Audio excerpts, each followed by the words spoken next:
dalang yang jauh lebih besar di balik semua ini.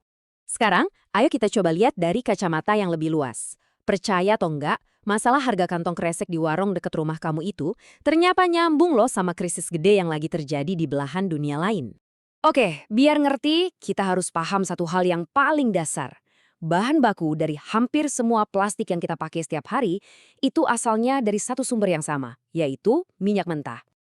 Belakangan ini, ada konflik di Timur Tengah yang bikin salah satu jalur kapal minyak paling penting di dunia, yaitu Selat Hormuz, jadi nggak aman. Padahal, jalur ini tuh ibaratnya jalan tol utama buat tanker-tanker minyak sedunia. Coba bayangin deh, pipa air utama di kota kamu tiba-tiba mampet. Aliran air pasti langsung kacau kan? Nah, kurang lebih itulah yang terjadi sama pasokan minyak dunia. Begitu pasokannya keganggu, harga bahan baku plastik otomatis langsung ikut terbang ke langit. Terus efeknya ke produsen di sini gimana? Nggak main-main. Biaya buat impor biji plastik mentah yang tadinya 40 juta rupiah buat 2 ton, sekarang bengkak jadi 80 juta rupiah.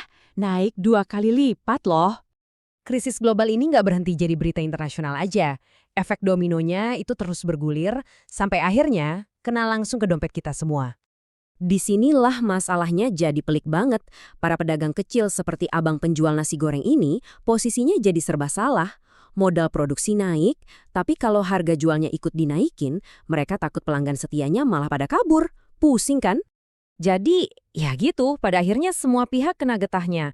Keuntungan UMKM makin tipis, biaya buat bungkus makanan jadi lebih mahal, dan ya ujung-ujungnya kita sebagai konsumen yang harus nombok bayar lebih mahal.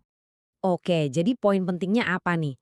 Intinya, kenaikan harga plastik yang gila-gilaan ini bukan cuma masalah musiman biasa. Ini adalah tabrakan sempurna antara masalah rutin di dalam negeri dengan krisis energi global yang lagi panas. Betul, inilah yang disebut badai sempurna. Masalah logistik lokal yang udah bisa ditebak setiap tahun, dampaknya jadi berlipat-lipat lebih parah gara-gara gejolak harga energi dunia yang sama sekali gak bisa diprediksi. Tapi, para pelaku usaha kecil kita ini emang mentalnya baja. Mereka nggak tinggal diem. Banyak yang cari akal buat bertahan.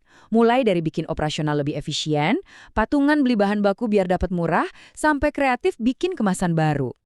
Dan semua ini akhirnya membawa kita ke sebuah pertanyaan penting untuk direnungkan bersama. Setelah kita tahu betapa rumit dan rapuhnya rantai pasok di balik selembar kantong plastik, apa kita masih tega menggunakannya dengan boros dan membuangnya begitu saja?